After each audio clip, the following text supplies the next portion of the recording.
Hi, everybody. I'm Mike, and this is Mike Miller Talks Life. Today's quote is, "Don't blame the tools you were given. You must sharpen them."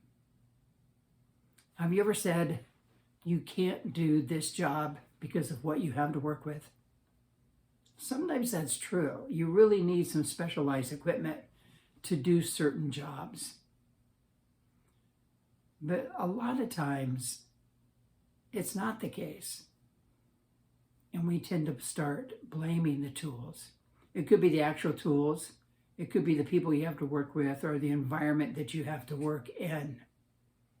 Or maybe we just explain when somebody looks at our work, well, I didn't do very good, but look what I had to work with. This can happen if you're on a sports team or you're playing a sport. It could be the shoes, the bat, the racket, the clubs, the ball, whatever. If you're in a band, sometimes it's the equipment it's not very good. Or if you go to the shooting range to shoot and you don't score very well, there's a tendency to blame the gun you're using.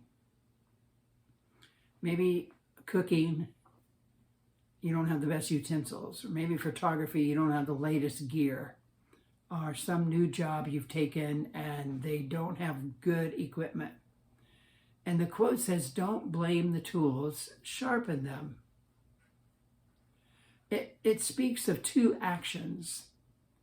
We can blame our tools for not being good enough, or we can sharpen the tools. Blaming the tools instead of accepting the challenge. Instead of asking, how can I sharpen what I have? How can I accept the challenge set before me? We blame. Blaming is very popular. Believing the mess we've made is somebody else's fault. And believing the job we've done didn't go well because of the tools or the people. We see a lot of blaming right now because we're in a interesting election year, crazy election, and we're going to hear a lot from politicians. And politicians are really into blaming. They run for office because of the bad job they did, and I'm going to repair it. Or they get the job and then they spend a ton of time explaining how bad this is because of the person before me.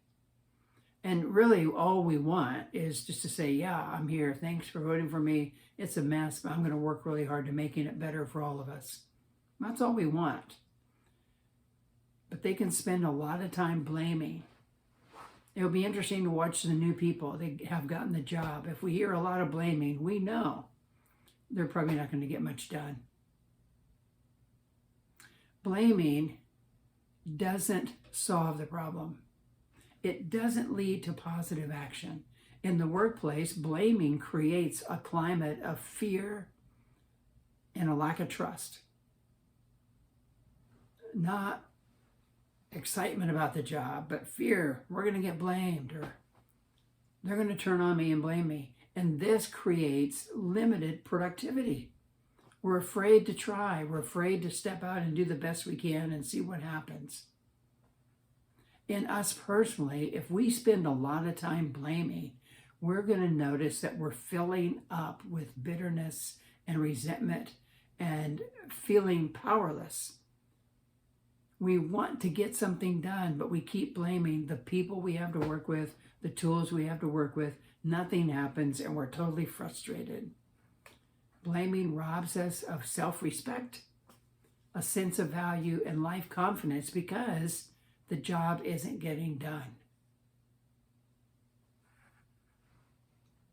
Blaming is a way to avoid responsibility. It's not my fault. It's their fault. It's the equipment's fault.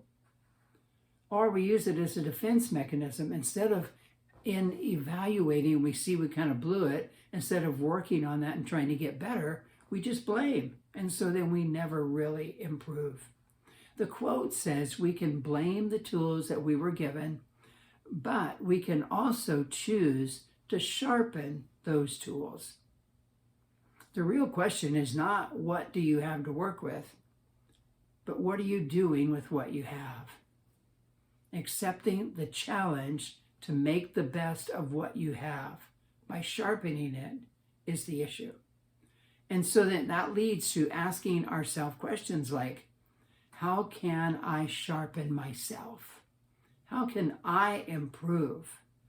How can I rise up to this challenge to do this job with this equipment? How can I train my team? How can I get to know them, how they learn, how they work, what makes them productive, and how can I build up their skills so we can get a good job done? If the tools are useful, then you just want to sharpen them, clean them up, make repairs, make adjustments, and learn to be flexible to work with what you have. When the cook complains about the utensils, it isn't always the utensils. It very well could be the cook. It's just not that good. When the guitar player gripes about the guitar, it could be the player. I play guitar a little bit and I'm really not very good. And I have a few guitars, not because I'm good, but just because I like guitars and they're cool. And often I would go to buy a guitar and I would play it a little bit and feel comfortable with it. And then I would ask the salesperson at the store I went to, because they were all very good musicians, to play some stuff on it. Well, you can play it. You're the one buying it. No, I know. I've been playing it, but I want to hear you because you're way better than me. And I want to hear the potential in this guitar so that when I get frustrated, I'm not going to blame the guitar. I know I can blame me. It's not always the equipment. It could be the user, whether it's the bat you're using, the clubs you're using, the camera. It can be the user. If you have talent, you can work with less than ideal tools in less than ideal circumstances and do pretty well. A couple of singers I like, the Milk Carton Kids, they do Americana and folkish kind of music. And one plays this old Martin guitar, and it rattles especially when he uses a capo. And so he tied a handkerchief on it where the rattle was occurring to stop it. And he just keeps playing. He learned to sharpen what he had. And since then, he's had opportunities to have the guitar tweaked and fixed and set up by an experienced guitar repair guy. Now he doesn't want to, because now it's a trademark for him and he loves the guitar. But he learned to sharpen what he had, not just gripe about it. Many times mechanical people or carpenters have tools in their tool chest that they've had for a long time because they learned to work with that. And there are many newer things to get, but they like the old because they learned to sharpen it and work with it. And sometimes you'll find a tool that has been uniquely tweaked and shaped, modified to do a job.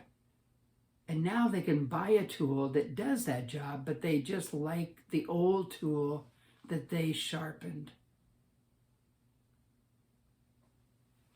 I find it interesting to look at things that were built long ago, before they had all the great equipment we have.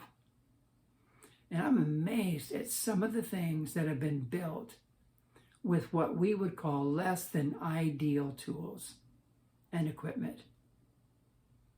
And there's nothing wrong with new tools and the latest and greatest. There's nothing wrong with that at all.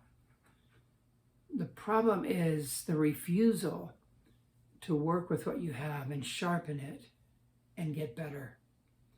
The problem is blaming what you have instead of rising to the challenge. So don't close the door by blaming. When we choose to sharpen what we have and make the best of what we have and the people we have to work with and the place where we have to get the job done, a few pretty cool things come out of that. We will learn to tackle challenges in life. This is an important skill because you're always going to have new challenges. And when we tackle the small challenges in life, it prepares us for the big ones. I've met people who, when they face a challenge, they tend to crumble or complain or blame. And all that tells me is that they have not handled the small challenges in life very well.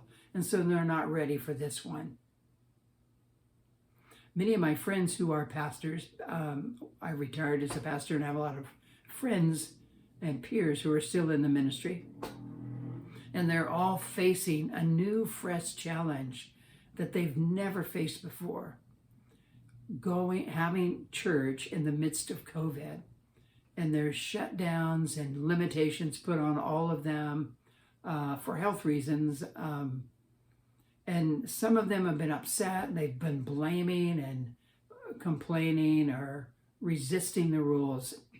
But some have been very creative in making the best of this situation to minister to the spiritual needs of their people. And they've done really well. And they've just learned to face the challenge and not see it as something to fight, but something to go with and learn from. So if we accept the challenge and make the best of it, we'll learn to tackle life challenges. We will learn to develop our skills. If we accept the task before us and use what we have to do it, you will get better. I believe that this is so valuable. You can't just skip over until you get an ideal task with ideal equipment and ideal people. That doesn't just happen. We earn that. I believe it's always important for us to be learners and always striving to improve. It will help us get better and maintain our sharpness longer. And so always learn, always try to get better, always try to sharpen your skills. There's a payoff, and I think we don't want to skip this step because we always want to be the best we can. I think we will also develop character if we don't close the door with blaming. We develop character. It's developed when we accept a challenge and do the best we can with what we have. We don't realize it. We're just focusing on the challenge, but deep inside, character is growing. It's developing. It's making us stronger in our core. It's making us responsible. It's making us to become a person of integrity. I believe character development is a life essential. It makes strong people who refuse to compromise. And we are facing just a major absence of character. And we're feeling the pain. I think if we come across somebody who refuses to accept the challenges or refuses to work in less than ideal circumstances or with less than ideal tools or people, don't hire them if you're considering it. They're going to be a problem.